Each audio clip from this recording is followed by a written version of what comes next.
This is a wide variety of and a good example of the multitude of PlayStation accessories available for the PlayStation.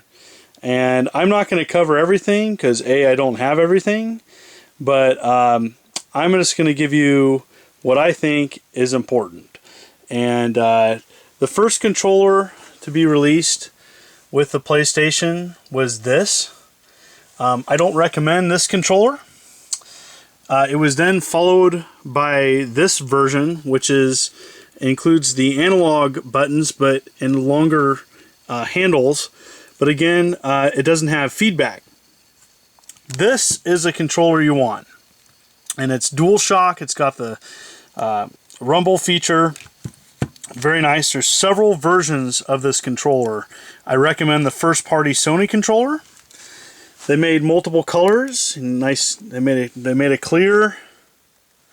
They even made a later on they made the PlayStation 1 version. Same thing. Great controller to have. They even made the colored PlayStation 1 controller with a lighter analog sticks. The other accessory that you need is this. You need a memory card for playing PlayStation games. Different games take up different what's called blocks, but this is how you save a game on a PlayStation system. And there's different colors. I recommend getting the official PlayStation memory cards. They are more likely to not crap out on you. So there's many different versions of memory cards. I recommend that one. They also made a 4-player adapter. Those are great for games that utilize multiplayer. That's the original one, boxed. They made other various accessories. You may not need as much, but I will include them. The Namco Gun Con is what I recommend is like the ultimate for Zapper games. They made it in different colors. This is one version. Great gun to use for Zapper games. They also made, not Namco, but they made a System Link cable. It only works on a couple games.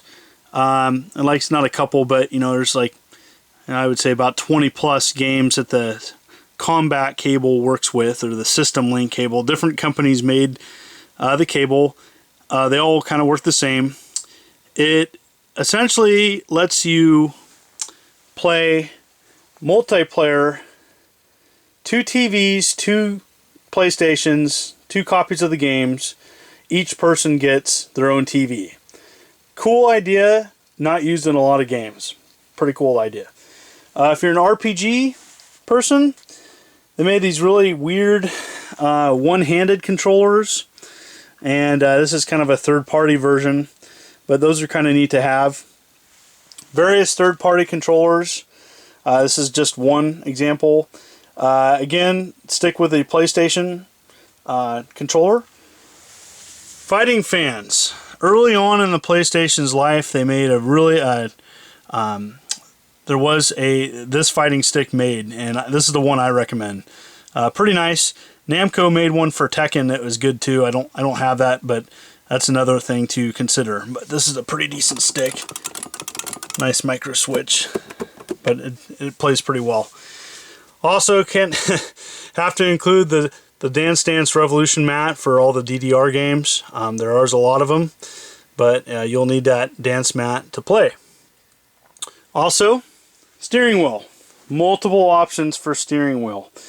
This is just one. This is just one of the multiple third-party racing controllers. Like I said, works great. Many people got these type of devices for one game, and that was Gran Turismo. There's several companies make them. I'm not a fan of them. If you really like to get into realistic driving and stuff, this is just one example of many. Also, earlier PlayStation units with the back port in them, you could use a Game Shark. Those are great for cheating. Other various uses. There's different versions. This is a box third-party version. Pretty interesting. This is pretty much what it could do. A lot of people use the back port to play burned copies of PlayStation games. There's ways of doing it. And for the oddball accessory, I'll wrap it up by showing you this. This is a 2-in-1, so it does the whole Game Shark thing.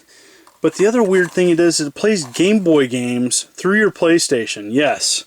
Yes, playing Game Boy games through your PlayStation. One of the stranger accessories I've seen. And that wraps it up.